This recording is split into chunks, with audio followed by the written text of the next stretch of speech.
All right, Gregor and the Prophecy of Bane, chapter 17. The last chapter we read was very sad. I might have cried, but chapter 17. Gregor's supper consisted entirely of raw fish as he gave his small ration of bread and meat to Boots. Temp, Howard, and Ares did the same, and she seemed satisfied. Giving a big yawn, she said, "We shut eyes?" "Yeah, we shut eyes, Boots," Gregor said, and she snuggled up next to him on the floor. Howard, ghost white except for the purplish bruise that stained his jaw, insisted on steering so that Marith could get some rest. Temp went on watch with Zap for light. Before the rest went to sleep, Twitch-Tip spoke up. "We're getting close now. I can smell rats ahead." "What of the serpents?" asked Marith. "Do they still sleep?" "Yes, but it won't be long before they surface. And they are deadly," said Twitch-Tip. Gosh, everything's deadly. It really wasn't the last conversation Gregor wanted to hear before he went to bed. Rats, serpents, deadly, especially when he was already preoccupied by words like rager, killing, bane. He could not get his mind to settle down. He went in and out of sort of a doze, never really losing consciousness, so he was the first one to rouse when Temp sounded the alarm. "Going! The shiners are gone!" he croaked. Gregor sat up and opened his eyes and saw nothing. It was pitch black. He could hear Howard fumbling around behind him, muttering, "Conniving, vile creatures." He flipped on the flashlight he always kept right next to his bed. Everyone was stirring now. "What is it? What has happened?" Marith asked, springing to his feet. "The shiners have deserted," Howard said, getting a torch lit. "Deserted? They were bond for the whole journey," said Marith. "By what? Their honor? They have none. Their word? Equally worthless. The shiners are bound only by their stomachs, and we cannot satisfy those. They have broken with us," said Howard. "But where could they go?" asked Gregor. It was days and days back to where they'd first hooked up with the bugs. "They'll go to the rats," Twitch-Tip said flatly. "They'll receive food and safe passage home in exchange for information on our whereabouts." She looked around at their dismayed faces. "On the good side, we won't have to listen to them whine anymore." For an instant, everyone else was too startled to speak. Twitch-Tip had made a joke. Then everybody, humans, bats, roach, rat, laughed. If there was one thing they all could agree on, it was how annoying the fireflies had been. "Yes," agreed Luxa. That will be a blessing." She and Twitch-Tip eyed each other. "It's a shame you did not get to eat them, though." "Oh, shiners taste nasty," said Twitch-Tip. "I only threatened them to shut them up." "Well, no one shall miss them, but they have left us with more trouble," said Marith. "How holds the fuel, Howard?" Howard shook his head. "Not well. Much of it was in the other boat, of course," said Marith. We will get to the labyrinth, but we will not have many more hours of light after that." Light, life. The words were interchangeable to the humans down here. Light. "I have light too," said Gregor. "You have the greatest task ahead of you, Overlander," said Howard. "You must keep your light." "Well, I will, some of it, but I could spread it around." "Wait a minute." Gregor dumped out his bag. There was 4 flashlights, counting the one he slept with, plus his mini one from Mrs. Cormack, and a lot of good batteries. He used the flashlight very sparingly on the trip since the fireflies were on. There was also that roll of duct tape. "Hey, Luxa, give me your arm." "Not the sword one," he said. Luxa held out her arm curiously. Gregor placed a flashlight on her forearm so it would shine out over the top of her hand, like that. Then he wrapped duct tape around, securing the flashlight to her sleeve, but leaving the on-off switch clear. "There. That way you won't have to hold it, and you won't lose it either." Luxa flipped the flashlight on and shone it about. "Oh, yeah, Gregor, this will work well." Gregor fixed up Howard and Marith with flashlights, too, then attached one to his own arm. He had to use his sword arm, though, since the other was so wrecked from the squid. There was a rustling, and a little hand reached up and patted his stomach. "Me too, Jigo. Boots have light too." "Sorry, Boots, I'm out of flashlights." "Oh, hang on," he said. He took the mini flashlight and taped it onto her sleeve. Very pleased, Boots hurried over to the cockroach. Boots have light too, Temp. Okay, but you've got to turn it off. Save the light, right? Gregor said, flipping off her switch. He said it to Boots, but the others, who had also been flashing around their beams, guiltily turned theirs off. Gregor smiled. He could tell they all thought the flashlights were pretty cool. He only had about 6 spare batteries. The Underlanders insisted that he keep them, and he didn't put up much of an argument.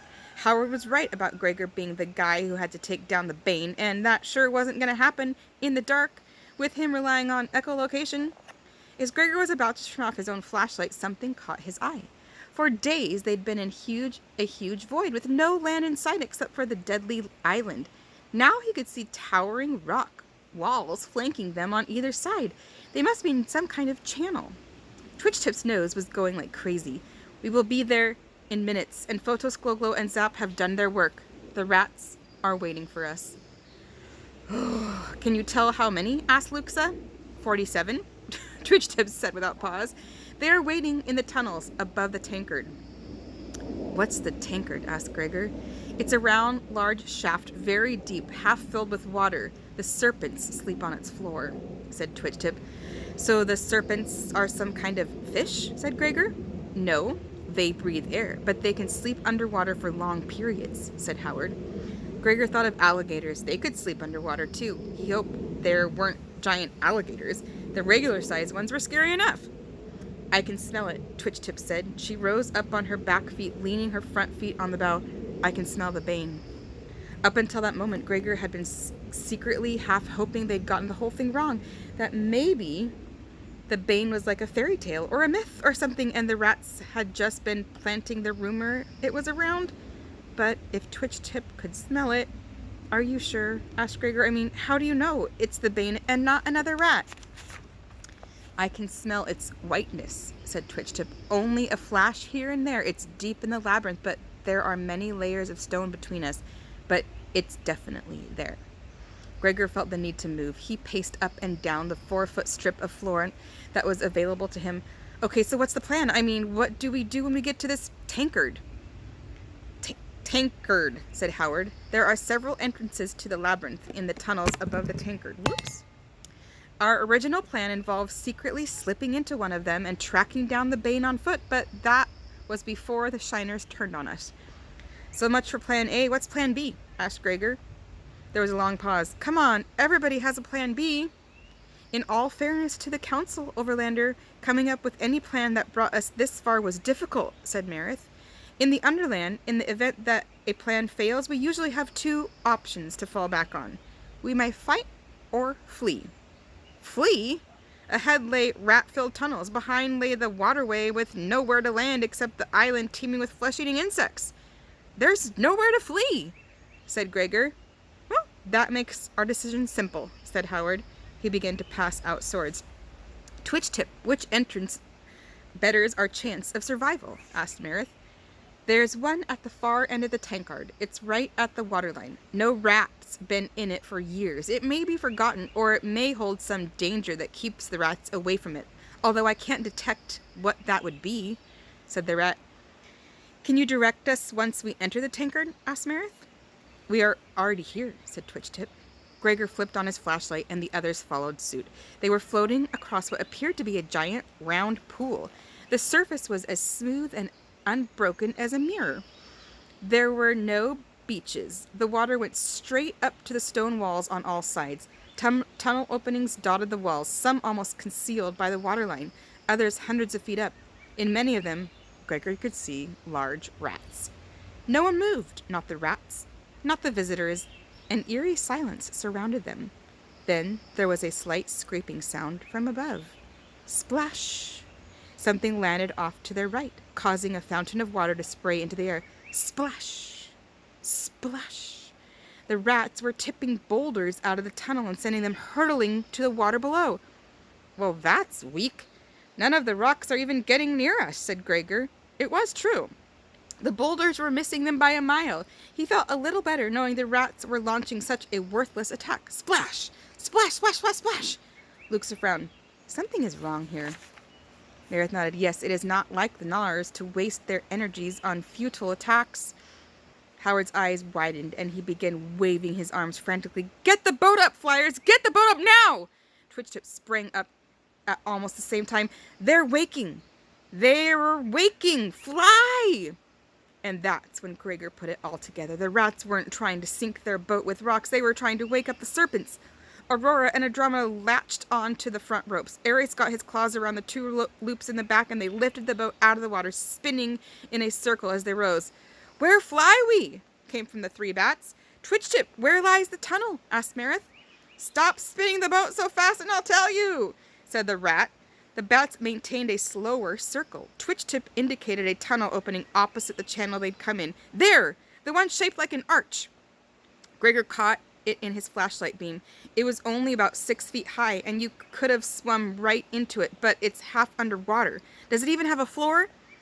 "Further in! Look, this is no time to be picky," snapped Twitch-Tip. "The serpents are—" Bam! Something hit the side of the boat, ripping away a chunk of it. They were knocked sideways. The bats barely managed to hang on. Gregor thought one of the rat's rocks had made contact. Then he saw it. "Oh," he gasped. "Oh, geez." His first thought was, so I guess they're not extinct after all. He meant dinosaurs, but that wasn't quite right. Dinosaurs had the ability to walk on land. This creature propelled itself with its flippers, some kind of aquatic reptile then, but as old as dinosaurs, and as big as the biggest skeletons he'd seen at the museum in New York City. Its body was a flattened oval. A whip-like tail beat the water, causing waves to roll across the calm pool. The neck was at least 30 feet long, and atop a scaly pink length was a bullet-shaped head. There was indentions where eyes might have been somewhere in its evolution, but they were gone. What use were eyes to it down here? Its mouth opened, letting loose a low howl that chilled Gregor right down to his DNA. And then his light hit the teeth. Hundreds and hundreds of teeth in 3 rows headed their way. Crunch! Another piece of the boat was gone. "Abandoned ship!" Marith choked out.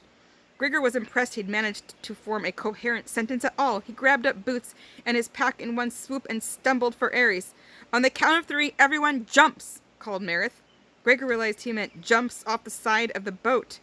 It was the only way the bats could catch them. He scrambled up onto the edge. 1, 2, 3! Gregor felt his legs pushing off the boat, and then it was gone. But almost immediately Ares was under them. The bat dipped and swerved, and Temp landed behind them. The poor roach was shaking like a leaf. Well, who wasn't? Temp began nudging him in the back with his head. Gregor turned and saw the roach had a sword in its mouth. "Oh, man, thanks, Temp," Gregor said, grabbing the hilt with his good hand. He hadn't even thought to bring it. Some warrior he was. Everyone's flashlight was on high beam now, which was good, since the single torch that had been lit had just hit the water with a sizzle. A prehistoric nightmare unfolded before him. 6 serpents had broken the surface of the pool, and Gregor had a bad feeling that more were coming. They were swinging their heads and tails through the air, trying to take down whatever they could find. Since they had no eyes, Gregor guessed they had some other direction system, maybe even echolocation. There was no chance of fighting them. It was all Gregor could do to cling to Ares' back while the bat dodged the heads and tails frantically. He caught glimpses of Marith and Howard on Andromeda, Luxa on Aurora, but wait a minute. Where was Twitch-Tip?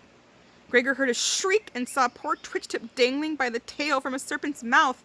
"Go, Ares!" he cried, and the bat flew straight for the rat. Gregor lifted his sword to attack when a tail caught Ares broadside and sent him hurtling into the air. Boots flew from his arms. "Boots, no!" he screamed. "Ares, get her! Ares!" But the bat caught him first. "Luxa has her!" the bat cried before Gregor could flip out. "Luxa has her and Temp!" "Get in the tunnels!" Howard shouted as Andromeda whizzed by. "The tunnels!" He was sitting upright on the bat, trying to hold on to an unconscious bloody Marith. 20-foot-high waves were rolling across the pool now, smashing into the rock walls. Rats, who had not moved quickly enough into their tunnels, were screaming in the serpents' mouths. The air was filled with drenching splashes from the impact of the reptile's tail.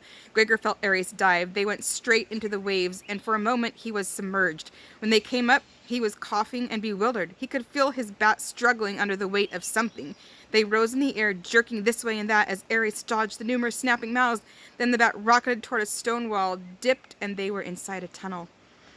Eris dropped his burden and collapsed. Gregor rolled off his back and hit the floor with a thud. There was light behind them in the tunnel. Howard was rapidly working over Marith on the ground, while Andromeda hung over them. One of Marith's pant legs was soaked in blood.